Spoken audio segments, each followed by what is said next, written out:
नमस्कार, मैं हूँ रीमा सिंह और आप देख रहे हैं मेरे साथ नेशन वन। आपको बता दें कि पिछले कुछ दिनों से मोनालिसा को लेकर जो केस थ्योरी चल रही है उसमें अब नई लड़की पूजा शर्मा का नाम आ गया है।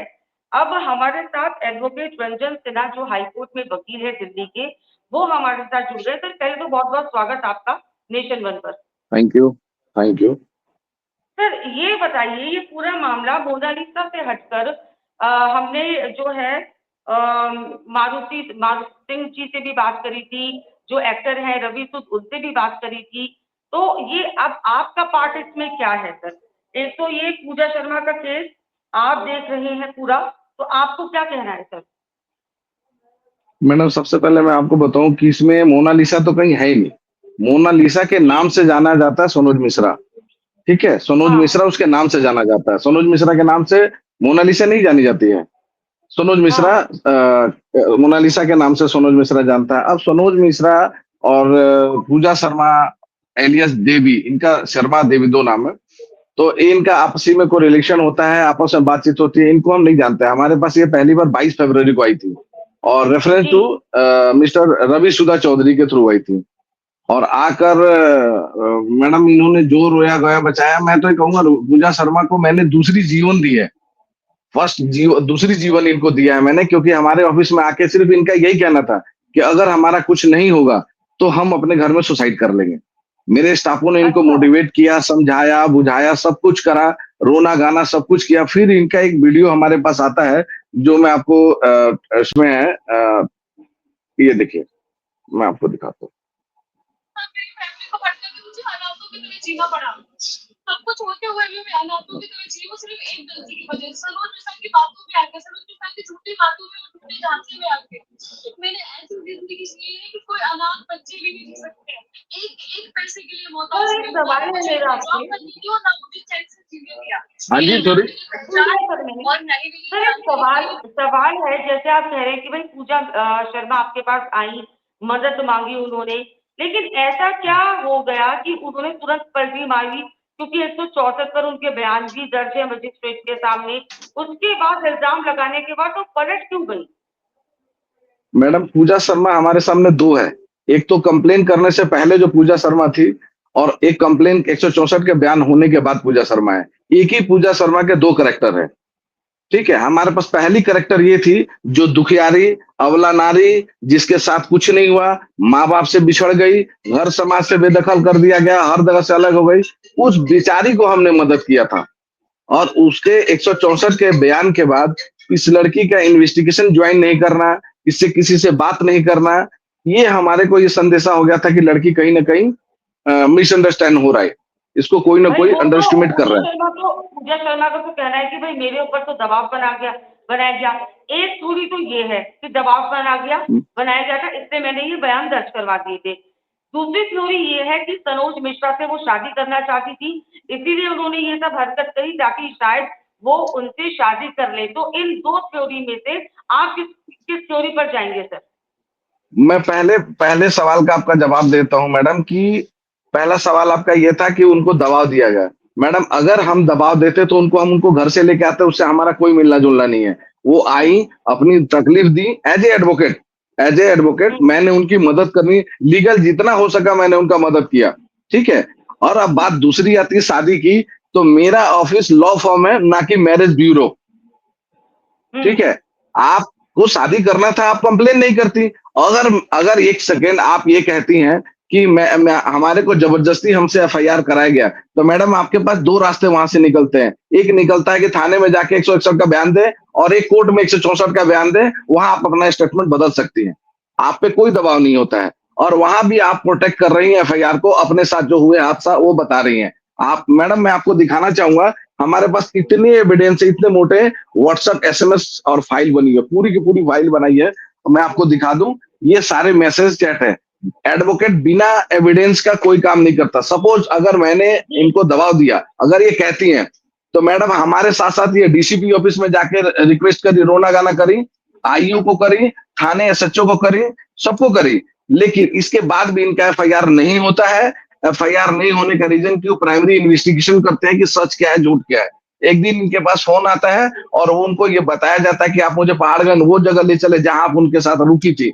वो खुद जाती हैं, वो रजिस्टर में डेट देखती है, पुलिस वहां से सीसीटीवी फुटेज लेता है और ये सब लेके पुलिस, लगता है पुलिस को कि हाँ ये केस जेन्युइन है, तो एफआईआर कराती है। मैं एक चीज और दिखा देता हूँ आपको, ये देखिए पहाड़गढ़ थाने में 8 घंटे बैठ कर रही, रोती रही कि मेरा एफआईआर करा दीजिए। ये पहाड़गढ़ थाने का फोटो है। जी अगर ये कुछ भी किसी आपको भगवान ने मुंह दिया है, इसका मतलब ये थोड़ी कि आप कुछ भी बोल देंगे। आप आज आप सच का साथ नहीं दे रही हैं, कल आपके साथ कोई खड़ा नहीं मिलेगा। आज आपके साथ 10 आदमी खड़े हैं, कल आपके साथ कोई खड़ा नहीं होगा।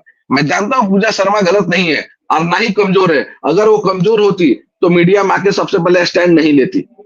ठीक है। और भी बहुत सारे एविडेंस है, जैसे मारूफ जी के पास बहुत रिकॉर्डिंग है, व्हाट्सएप है, मैसेजेस है। आपके ही चैनल पे मैंने रवि सुधा चौधरी को भी देखा, जो मैसेज है रिकॉर्डिंग वगैरह सुना रहे हैं। तो इसके अलावा और क्या एविडेंस चाहिए? कल आप कुछ और थी, आज आप कुछ और है। रीजन क्या है? या तो आपसे फाइनेंशियली कहीं से दबाया जा रहा है, या तो दूसरा आपको दबाव दिया जा रहा है। मैं यहाँ पे एक और बात कहना चाहूंगा, पूजा शर्मा एक एफआईआर करने नहीं आई थी, पूजा शर्मा 2 एफआईआर करने आई थी।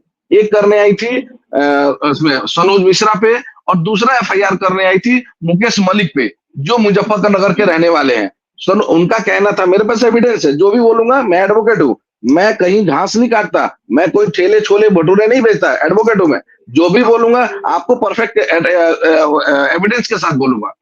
उन्होंने ये बताया कि मेरे को सनोज मिश्रा ने 5 करोड़ रुपए बेच दिया मुकेश मलिक के हाथ से। ठीक है, उसका भी हमारे पास कंप्लेन रेडी है, लेकिन कंप्लेन पे उन्होंने साइन नहीं किया, तो मैंने कंप्लेन फाइल नहीं बड़ा किया। आरोप है एविडेंस आ सर, ये रहे जो हैं। आप लगा रहे हैं, बड़ा आरोप है। जी मैडम।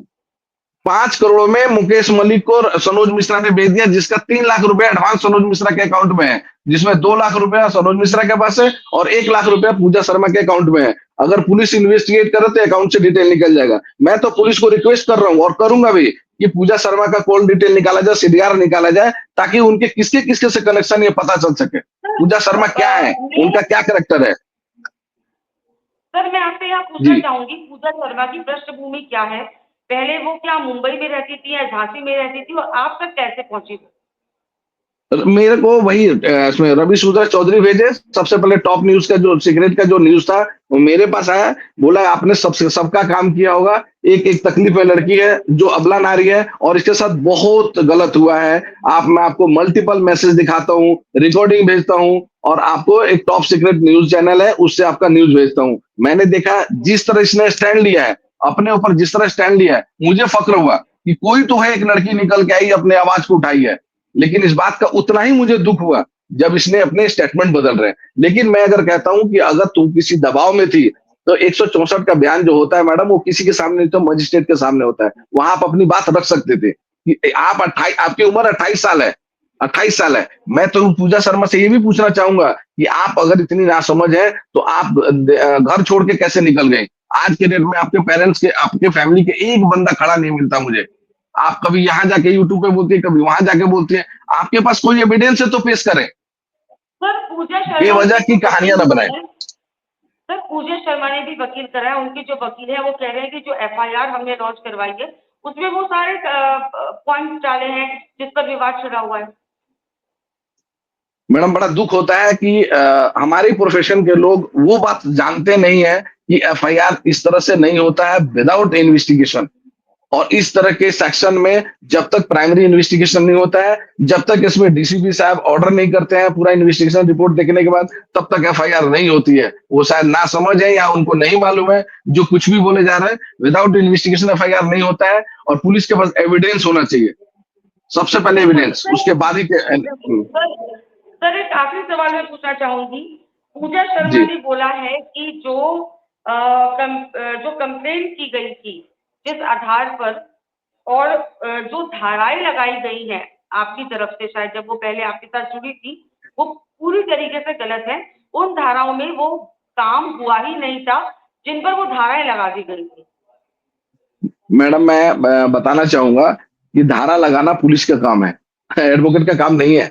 आप जो हम्म। कंप्लेन मुझे लिखेंगे, कंप्लेन मुझे जो देंगे, मैं उसको बना दूंगा, आपसे 10 बार पढ़वा दूंगा, आप एग्री करेंगे तभी उस पे सिग्नेचर करेंगे। आप बैंक से भी पैसा निकालने जाते हैं तो चेक पे साइन करते हैं और बैंक सामने से सिग्नेचर कराता है। तो इतना बड़ा ऑफेंस में पुलिस 2 बार 4 बार जरूर पूछती है, अलग से पूछती है। आपको एज एडवोकेट मैं 4 बार कंप्लेन को पढ़ाऊंगा, दिखाऊंगा, आप एडमिट करेंगे तो ही कंप्लेन होगा, इससे पहले तो होगा ही नहीं।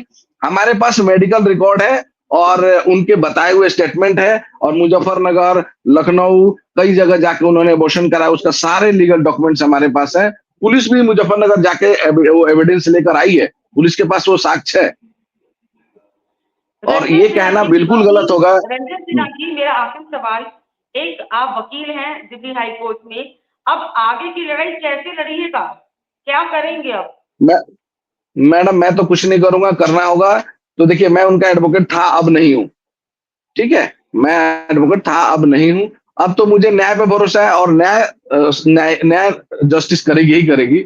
इस तरह किसी को किसी के स्टेटमेंट बदल देने से और किसी को कुछ भी बोल देने से मीडिया ट्रायल नहीं चल रहा है। कोर्ट अपना प्रोसीजर पूरा करेगी, और कोर्ट के पास इतने एविडेंस है कि इस पे वो बात कर सकती है। अब आपका फैक्ट है कि आप अपना स्टेटमेंट चेंज करें, अपनी बात रखें, लेकिन वैसे ही कोर्ट ने उनको नहीं भेजा है जेल। कोर्ट के पास सबूत है तभी तो जेल भेजा है, वरना 30,000 से और हाईकोर्ट से बेल रिजेक्ट नहीं होता। चलिए, बहुत बहुत स्वागत सर हमारे साथ जुड़ने के लिए और ये पूरी जानकारी साझा करने के लिए। नमस्कार sir. Thank you ma'am, thank you, thank you.